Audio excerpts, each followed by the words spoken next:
आज हम लोग स्टार्ट कर रहे हैं क्वेश्चन नंबर 3 से। और क्वेश्चन नंबर 3 में आपसे कहा जा रहा है लेबनिज थ्योरम के बारे में। ठीक, state and prove Lebanese theorem. तो इस लेक्चर में प्रूफ तो नहीं करेंगे, लेकिन स्टेटमेंट स्टडी करके कुछ एग्जांपल्स हम लोग कर लेंगे अभी पहले। तो स्टेटमेंट क्या है ये मैं आपको बता दूं। इससे पहले आपको याद हो कि आपने पढ़ा था differentiation of the product of the functions. ठीक है, जैसे आपके पास दो फंक्शंस हैं, मैं यहाँ पर लिख दे रहा हूँ। जैसे आपको डी डी एक्स निकालना है, D D X of F X into G X. F and G are the functions of X. उसमें क्या करते थे कि जैसे हम लोगों ने फर्स्ट फंक्शन लिख लिया, सेकंड का डेरिवेटिव डैश लगा दिया, देख रहे हैं ना, डैश ये प्राइम बोलते हैं इसको। ठीक, प्लस आपने ये एफ डैश एक्स कर लिया और ये जी एक्स कर लिया। राइट, ये आपने डेरिवेटिव निकाल लिया। अब इसको एन बार डिफरेंशिएट करना है, मान लीजिए 2 बार 3 बार करते करते एन टाइम्स। तो उसके लिए लेबनीज ने एक फार्मूला बताया, वो फार्मूला यहाँ पर है कि if u and v are two functions of x। जैसे अभी हमारे पास f एंड g थे, तो ये u एंड v है।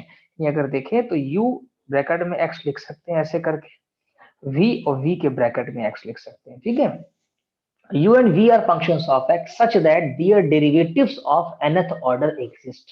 और ऐसा भी होना चाहिए कि इनके nth ऑर्डर के डेरिवेटिव एग्जिस्ट करना चाहिए। ठीक है, देन dn ऑफ uv यानी nth derivative of uv functions जो प्रोडक्ट के फॉर्म में है उनका।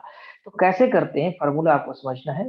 पहले आप u लिख लेंगे यानी फर्स्ट फंक्शन, और nth derivative of v plus nc1 first derivative of u। ठीक, और n minus one derivative of v, फिर nc2 d2u, d2 मतलब सेकंड 2 बार डिफरेंशिएशन करना है किसका, u का, और dn माइनस वन v ये आएगा। इस तरीके से करते जाएंगे। कब तक करेंगे, तो आप जो घटते हुए क्रम में लिखेंगे इधर, तो लास्ट वाला टर्म ये आएगा आपके पास। देखिए लास्ट v, v यानी कहने का मतलब यू भी कह सकते थे इसको हम। इसको अगर फिर से लिखें तो अब देखिए, अगर एक क्रम में देखो u था, फिर u को 1 बार डिफरेंशिएट किया, फिर u को 2 बार डिफरेंशिएट किया, उतना ही v को कम करते जा रहे हैं।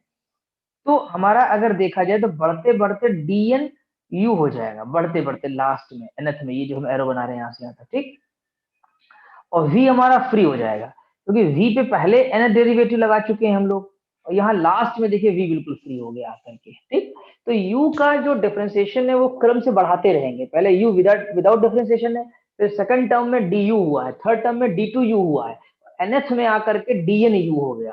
और उसी तरीके से v का डिफरेंशिएशन रिड्यूस करते जा रहे हैं।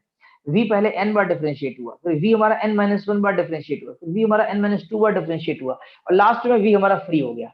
यानी एक पर डेरिवेटिव बढ़ाना है और एक पर डेरिवेटिव घटाना है प्रोडक्ट का। ठीक, इन जनरल अगर हम शॉर्ट हैंड नोटेशन में लिखें तो that can be written r is equal to 0 to n ncr dru dn minus rv। ठीक, ये काउंटर फॉर्म में है, r इज इक्वल टू 0 से लेकर के n के लिए। ठीक है, तो इस तरीके से लिखा जा सकता है ये। तो अब इसको हम यूज कैसे करेंगे, तो इसका एक एग्जाम्पल हमें लेना पड़ेगा। उस एग्जाम्पल से हम आपको समझाएंगे कि जैसे एग्जाम्पल नंबर 6 है कि find nth differential coefficient of X square 3 की पावर x। तो आपको पहले देखना है कि जो प्रोडक्ट है उसमें दो फंक्शंस जो हैं आपके, एक u और एक v, उनमें से ऐसा तो नहीं है कोई जिसका डेरिवेटिव वैनिश कर जा रहा हो कुछ समय बाद, 1 बार 2 बार 3 बार करने के बाद, या ना वैनिश कर रहा हो। तो ऑब्जर्व करिए, तो आप पाएंगे कि शायद यहाँ पर u इक्वल टू, अगर हम एक्स स्क्वायर लेते हैं, उसको लेना भी चाहिए पहले जिसका वैनिश होने का चांस हो। ठीक है, तो u equal to X square और v equal to sine 3x ले लिया आपने। तो u का कितने बार डिफरेंशिएशन हो पाएगा, 2 ही बार तो होगा। तो इसलिए लेबनीज हमारी 3 टर्म तक जाएगी बस, उसके आगे नहीं जाएगी, क्योंकि फिर आगे 0 हो जाएगा हमारा। क्योंकि देखिए 2 टर्म तक तो हमारे पास फार्मूले में अवेलेबल है। देखिए ये u dn v nc1 du, फिर nc d2u, ये d2u, फिर आगे आ जाएगा d3u आ जाएगा, तो फिर एग्जिस्ट ही नहीं करेगा ये। क्लियर, तो इस फार्मूले को आपको ध्यान से समझ लेना है कि किस तरह अप्लाई करेंगे, और याद कर लेंगे तो इजिली अप्लाई भी हो जाएगा। हाँ देखिए, तो यू ये लेट कर लिया, to get the net differential coefficient of y we apply Leibniz theorem. We have dny is equal to dn of X square sine 3x। ठीक, अब देखिए u पहले लिखेंगे, ये u लिखा हुआ है, तो dn of sine 3x nc1 dx square dn minus one, ये रहा v का डिफरेंशियल, एक कम करके, फिर nc2 d square X square dn minus two sine 3x आ जाएगा। ये बस अब आप कहें कि इसके आगे आपने वो नहीं लिखा, d3 वाला क्या हो जाएगा 0, तो डॉट डॉट करके नहीं लिखना है, बस केवल 3 टर्म्स का ही निकलेगा आपके पास, ठीक। अच्छा, अब इनका डिफरेंशियल तो बहुत सिंपल है, D of X square, D of X square का तो मतलब हो गया 2x, D square X square का मतलब हो गया आपके पास ओनली 2, ठीक। अब बात आती है sir D N of sine 3x कितना होगा, तो आपको एक फॉर्मूला याद होगा, पीछे आपने पढ़ा है कि D N of sine A X plus B का क्या होता है, याद है, A to the power N sine N pi by 2 plus A X plus B, ये पीछे पहले एक्सरसाइज में था फॉर्मूला, ठीक। तो अगर आपको D N of sine 3x करना है तो यहाँ ए का मान अगर आप देखिए 0 है, नहीं 0 नहीं है, ए की वैल्यू बल्कि 3 है, ए की 3 है, बी की 0 है, ठीक। इसी तरह 3 बार इस फार्मूले को लगाना पड़ेगा आपको, लेकिन तीनों बार में n की वैल्यू बदल रही है, पहले n है, बाद में n-1 है, फिर थर्ड नंबर पे n-2 है। तो जब फार्मूला आप लगाएंगे, मान लीजिए आपने लगाया dn-1 के लिए, dn-1 साइन 3x, हम समझाते कितना आएगा, तो जहां n है वहां कितना हो जाएगा n-1, तो 3 की पावर n-1 हो जाएगा, और sine of n-1 into pi by 2, जहां जहां n है वहां n-1 हो जाएगा, प्लस 3x हो जाएगा। तो आई थिंक ये लाइन समझ में आ गई होगी आपको, dn-1 साइन 3x, ठीक। इसी तरीके से dn-2 sign 3x, dn-2 sign 3x भी निकाल लेंगे, जहां n होगा वहां पर हम n-2 रख देंगे, क्योंकि dn-2 साइन 3x निकालना होगा हमको। अब आगे बढ़ते हैं, देखिए बिल्कुल सेम पैटर्न पे, कुछ नहीं, कैलकुलेशन है ज्यादा, एक्स स्क्वायर लिखा, फिर 3 की पावर n, ये समझ गए होंगे आप ये कहां से आया, ये इसी का डिफरेंशियल है ये पूरा, 3 की power n sine 3x plus n pi by 2, n pi by 2 पहले लिखे बाद में लिखे, एक ही बात है, फिर n लिखा, इसका डिफरेंशियल देखिए 2x हमने आपको बता दिया था, ठीक।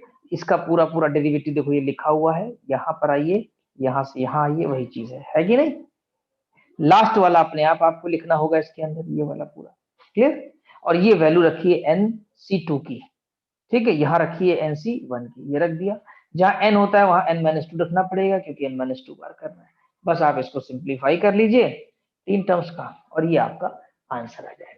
तो आई थिंक जब आप राइटिंग करेंगे इसको, तो आपको पूरा कॉन्फिडेंस आ जाएगा कि कौन सी वैल्यू हमें कहाँ रखनी है, ठीक।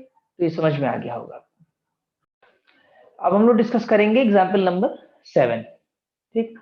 अब अगर आप ध्यान से देखिए तो इसमें है एग्जाम्पल 7 में, find nth derivative of e की power x log x, e की पावर x log x।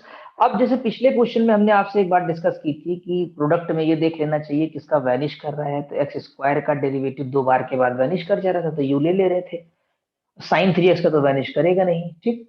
इस प्रॉब्लम में अगर हम देखें कंपैरेटिवली, तो अगर हम इसमें मान लीजिए कि ये u v लें, यानी u इज इक्वल टू की पावर x log x, ठीक है, तो या हम इसको ऐसे भी ले लें कि u को हम log x ले लें और हम u को log x कर दें थोड़ी देर के लिए, और v को e की पावर x कर दें, तो कोई चेंज करने से दिक्कत नहीं होने वाली, क्यों, ना तो e की पावर x का डेरिवेटिव कहीं वैनिश करता है, खत्म ही नहीं होता है, मेनी मेनी टाइम्स डिफरेंशिएबल है, और log x का भी खत्म नहीं होगा, कहीं होगा log x का भी नहीं होगा, ठीक। तो इसलिए हम दोनों में से किसी को भी चूज करें, लेकिन log x को करना ज्यादा ठीक रहेगा, u इसलिए ज्यादा ठीक रहेगा कि इसको जब पहली बार करोगे तो 1/x, दूसरी बार करोगे तो 1/x का डिफरेंशियल हमें करना होगा, ठीक है। तो इस तरीके से हम यहाँ पर u या v किसी को log x मान सकते हैं, लेकिन u को मान लीजिए, थोड़ा सा आसान पड़ेगा। तो given y is equal to की power log x, to get the nth differential coefficient of y, we apply Leibniz theorem, so we have dny is equal to dn of e की पावर, अब यहाँ देखिए change कर लिया गया है ना, यहाँ पर एक प्रकार से dn of u v कर दिया गया, ठीक, log x को पहले कर लिया, e की पावर x को बाद में, अब u लिखा पहला फंक्शन, तो dn of v होता है, तो dn of v कर दिया, nc1 d of u यानी log x dn-1 of e की पावर x nc2, फिर इसमें डॉट डॉट डॉट लगाना पड़ेगा आपको, क्यों डॉट लगाना पड़ेगा, क्योंकि यहाँ बीच में कहीं खत्म नहीं होगा, फिनिश नहीं होगा, ठीक। तो अब लास्ट में क्या होता है, u बिल्कुल फ्री होता है, कोई डेरिवेटिव नहीं होता, लेकिन लास्ट में u पर ही डेरिवेटिव लगेगा nth वाला, और अब की बार फ्री कौन सा होगा, e की पावर x फ्री हो जाएगा, यानी v जो फंक्शन हमारा होता है, v फंक्शन वो फ्री हो जाता है, विदाउट डेरिवेटिव हो जाता है। अब कुछ नहीं करना, केवल आपको फॉर्मूले के हिसाब से वैल्यू पुट करनी है, log x ये आ गया, e की पावर x का ये आ गया, differentiation of log x 1/x होता है, वैसे log x का nth डेरिवेटिव मेरे पास यहाँ लिखा हुआ है, देख रहे हैं आप भी स्क्रीन पर, ठीक, और e की पावर x का भी लिखा हुआ है, लेकिन शायद इसका यूज नहीं हो रहा है यहाँ पर। सबसे लास्ट में एक जगह यूज होगा जाकर के, पूरा शुरुआत में ये देखिए dn ऑफ log x। तो dn ऑफ log x यहाँ से आप देखिए इसको, देख रहे हैं। तो a की वैल्यू कितनी है उस हिसाब से, a की वैल्यू हो जाएगी आपकी 1 और b की वैल्यू हो जाएगी 0। तो ये फार्मूला लगा दीजिएगा यहाँ, ठीक। और एज यूजल d की power n minus one e की पावर x ये लगा दीजिएगा, e की पावर x वाला, और वैल्यू पुट करते चले जाएंगे, कैलकुलेट करेंगे तो आपका ये आंसर आ जाएगा जो आपको स्क्रीन पर दिखाई दे रहा है, ठीक है। इजिली कैलकुलेट कर सकते हैं, सिंप्लीफाई कर सकते हैं, तो आई थिंक आपको समझ में ये आ गया।